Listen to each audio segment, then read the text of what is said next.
Well, the water cooler topic today calls for the resignation of House Speaker Greg Fergus. He is facing questions about his future after he scolded the Conservative leader during question period yesterday and sent Pierre Poilievre packing. High drama over what Fergus called unparliamentary behaviour. CTV's Michael Couture is here. And Mike, what's been happening since yesterday's big exit? Sandy, there were no expulsions or walkouts, and the ramped-up rhetoric we saw yesterday gave way to a debate on the decriminalization of illicit drugs. Will he announce now that his experiment with legalizing hard drugs in BC is over? Yes or no? Pierre Poilievre kicked off question period asking for action on BC's opioid crisis, which just yesterday the Conservative leader called wacko.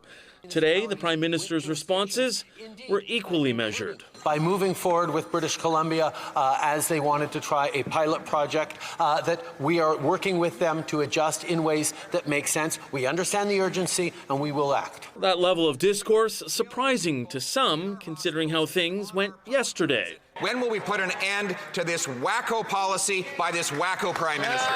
After the Speaker expelled Poilievre, his caucus called for Greg Fergus to be removed. Should resign. He's a disgrace. I never did have confidence in this speaker. CTV News caught up with Greg Fergus, but he refused to address questions about his future. Can't respond. It might be unfair for the speaker to comment on things that happen in the House. Do you regret how things played out yesterday?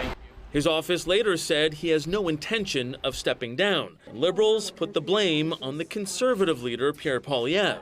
Canadians expect us to work, to deliver for them, and not to act as children, and the leader of the opposition needs to stop acting as a child.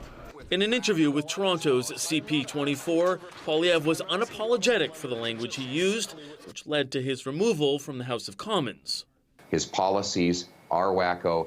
Hiking the carbon tax to 61 cents a litre, wacko. Doubling housing costs, wacko. It's unclear if the Conservatives will continue to call for the Speaker to step down, or if the tone of today's question period will also continue. Sandy? Okay, Mike, thank you.